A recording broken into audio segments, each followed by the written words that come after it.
Fields and moors of Staffordshire, intersected by roads and lanes, railways, telegraph lines and watercourses.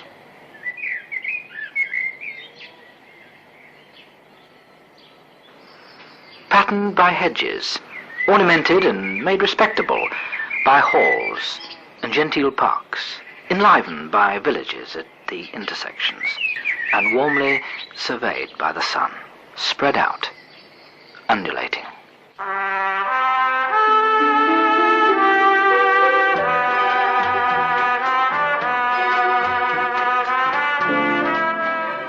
These words by Arnold Bennett motivated us to visit Alton Towers.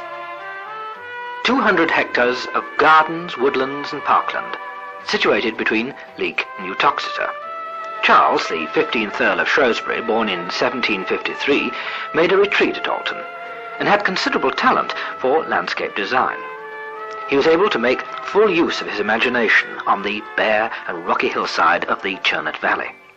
In 1812, the Earl planted and enclosed the Hillen Parks, having at his disposal the virtual limitless financial resources necessary for his grandiloquent designs.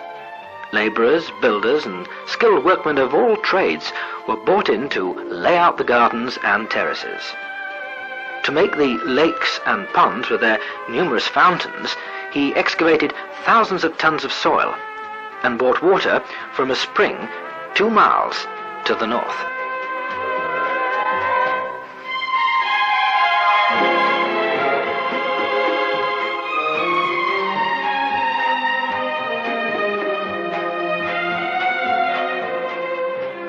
One of the fountains is the Chinese pagoda, with its 22-meter high plume of water soaring above the treetops.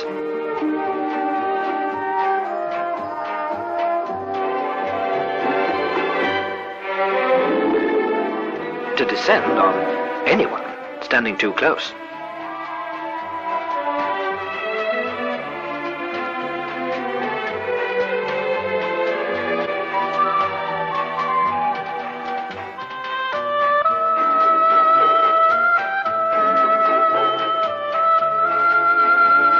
The Gothic-style Chinese temple is another fascinating example of his work. The Swiss cottage was built for a blind Welsh harper, whose job was to fill the valley with melodies.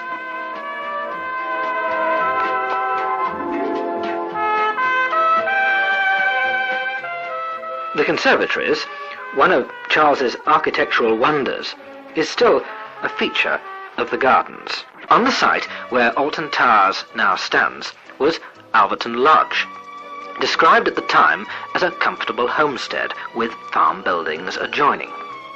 When Charles died in 1827, his nephew, John, made Alton his permanent home. He expanded the house and its fortifications, renaming it Alton Towers.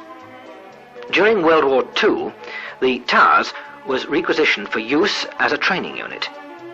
It was not de-requisitioned until 6 years after the army had finished with it. The combined effects of rough treatment and neglect made restoration impossible.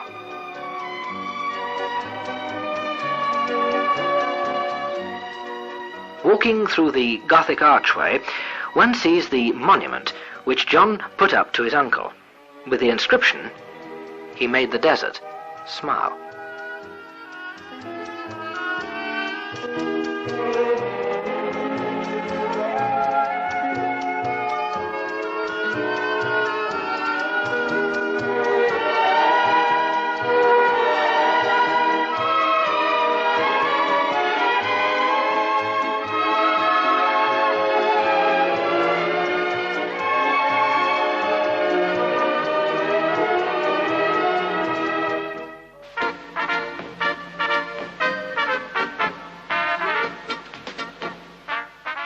All the fun of the fair is to be enjoyed in the amusement park, which occupies a site behind the towers.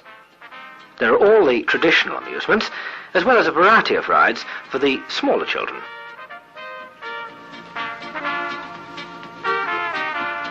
And the not-so-small child.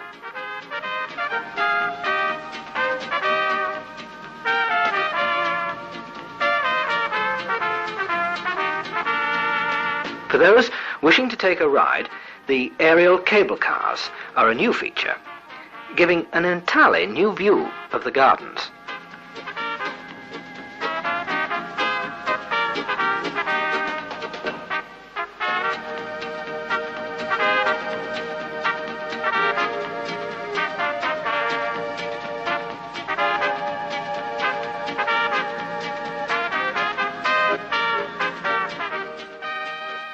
Occasional attractions are staged from time to time and range from band contests to stuntmen.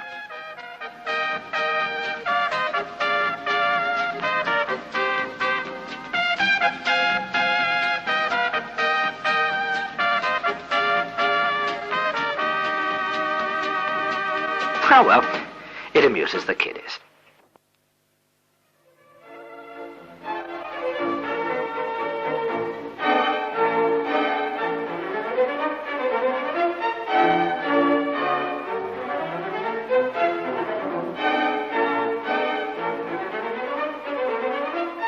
We certainly must agree with Arnold Bennett. We found one hall and a genteel park, making the fields and moors of Staffordshire more respectable.